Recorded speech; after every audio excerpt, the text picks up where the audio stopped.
m'appelle Enora von Felt et je suis stagiaire au CRBE sous la supervision de Jordi Salmona et je travaille sur la terrestrialité des lémuriens à Madagascar.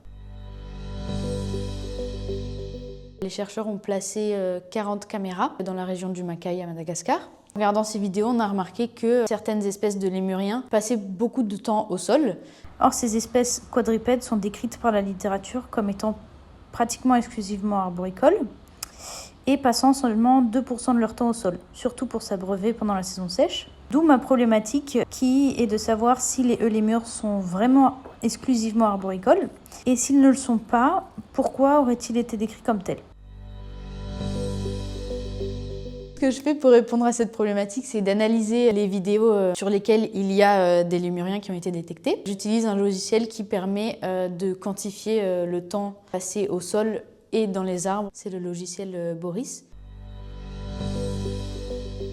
Assez grosse limite technique qui est que en fait, les caméras sont posées à un niveau très proche du sol parce qu'elles ont été initialement prévues pour relever la présence d'espèces terrestres. Pour essayer de limiter ce biais-là, j'ai appliqué une correction à mes données comportementales en prenant en compte en fait, la proportion d'arbres et la proportion de sol qui est spécifique à chaque caméra.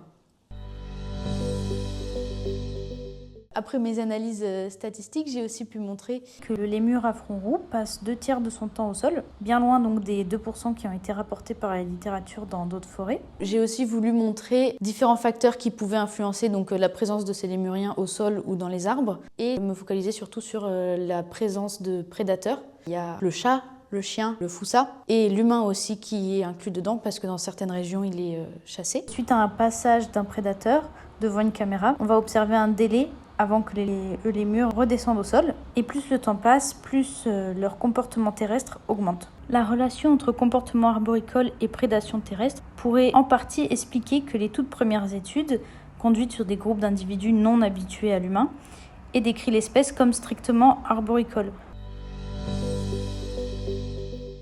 Cette terrestrialité pourrait être une caractéristique plus prononcée chez les espèces de milieux secs, qui pourrait donc être une réponse évolutive à une plus forte fragmentation de ces milieux, et qui pourrait donc s'avérer être un atout afin de se déplacer à travers des milieux ouverts, entre des patchs de forêt, ou dans un contexte de forts changements environnementaux par exemple.